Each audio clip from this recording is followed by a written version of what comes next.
আজকে আমাদের মূল আলোচনা আমরা যাই। আমাদের মূল আলোচ্য কিওয়ার্ড হচ্ছে দুইটি শব্দ, আল খালওয়াত ওয়াল ইতিজাল। খালওয়াত মানে হলো আমি জীবনে যে ব্যস্ততম জীবনে আছি, সেই ব্যস্ততম জীবনের ফাঁকে ফাঁকে অল্প সময় 1 মিনিট 2 মিনিট 1 সেকেন্ড 2 সেকেন্ড করে আল্লাহর জন্য নিজেকে চিন্তার মধ্যে, নিজের আবেগের মধ্যে অল্প সময়ের মধ্যে আমি কি করি আল্লাহকে নিয়ে চিন্তা করা। সেটা আমার খালওয়াত নির্জনবাস আগে একরকম ছিল। আগে যারা সুফি সাধক ছিল তারা কি করতো, সমাজ থেকে বিচ্ছিন্ন হয়ে খানকায় মঠে বিভিন্ন জায়গায় বনে জঙ্গলে চলে যেতেন। ওলামায়ে কেরাম এখন বললেন না, তোমাদেরকে খালওয়াতের জন্য আল্লাহর সাথে একাকী নির্জন একাকী হওয়ার জন্য বাইরে যেতে হবে না। সমাজে থেকে ঘর সংসার করে মসজিদে ব্যবসা বাণিজ্যে সব জায়গায় আমি আল্লাহর সাথে একটু সময় কাটাতে পারি। সেটা কিভাবে? আমি যখন মসজিদে যাবো তখন আমি আল্লাহর সাথে খালওয়াত মানে হলো নির্জন বাস। একটা বিষয়, আমি আল্লাহর সাথে একাকী হব। নিজেকে আমি এখানে বসে আছি, এখন আমি নিজের সাথে আল্লাহর সাথে কি করি, ফেস টু ফেস সরাসরি আল্লাহর সাথে যোগাযোগ করতে পারি। হে আল্লাহ, আমার এই সমস্যা, আমার এই সুবিধা সরাসরি আল্লাহকে বলতে পারি। যাকে বলে জনতার মাঝে নির্জনতা, বাংলা ভাষায় যেটা বলি।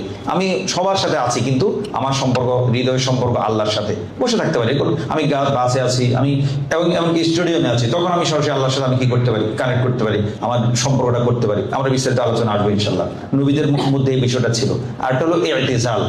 ইতিজাল মানে হলো আমি যখন যে অবস্থায় থাকি সে অবস্থাতে আমার আশেপাশে যে গুণাগুলো হচ্ছে সেই গুণাগুলো থেকে নিজেকে ডিটাচড করা, আলাদা করা, অবমুক্ত করে রাখা। যে আমার পাশে গুণা হচ্ছে, কথার কথা ধরা যাক আমি বাসে করে কোথাও যাচ্ছি, তো সেখানে অনিবার্যভাবে কোনো একটা মিউজিক বাজবে, তো আমার পক্ষে আপাতত মিউজিকটা বন্ধ করা সম্ভব হচ্ছে না। তো আমি কি করব, কোনো না কোনোভাবে নিজেকে কানে কোনো কিছু দিয়ে হোক বা অন্য কোনো চিন্তায় ডুবে গিয়ে হোক বা কানে কোনো হেডফোন লাগিয়ে হোক, আমি ওটা থেকে ডিটাচড হলাম। তাহলে আমি কি ইতিজাল করলাম, অর্থাৎ গুনাহ থেকে পারিপার্শ্বিক অবস্থা থেকে যে আলাদা করা। এটার জন্য আগে ইতিজাল হতো কিভাবে, তারা সমাজ থেকে সম্পূর্ণ বিচ্ছিন্ন হয়ে যেত। এখন আধুনিক যুগে বিচ্ছিন্ন হওয়া সম্ভব না এবং নির্জন জায়গা পাওয়া মুশকিল। তো সেই জন্য আমরা কি করব, যখনই সমাজে যখন আমার আশেপাশে গুনাহ হবে, অন্তত যদি গুনাহ যদি 1 ঘন্টা হয়, তো কথাটা ধরা যাক আমার ভিতরে এত বেশি শক্তি নাই যে আমি 1 ঘন্টা পর্যন্ত গুনাহ অ্যাভয়েড করবো, তাহলে অন্তত 1 মিনিট গুনাহ অ্যাভয়েড করি। তাহলে 1 মিনিট আমার ইবাদতে কাটলো, বাকি 59 মিনিট আমি গুনাহ করলাম, অন্তত 1 মিনিট তো আমি ইতিজাল করলাম, আল্লাহর সাথে সম্পর্ক করলাম। এটুকু শুরু করি। এটাকে আমাদের ডক্টর ইউনূস যেমন মাইক্রো ফাইন্যান্স, তিনি কি করতেন, অল্প কেউ কি দিতেন, ঋণ দিতেন।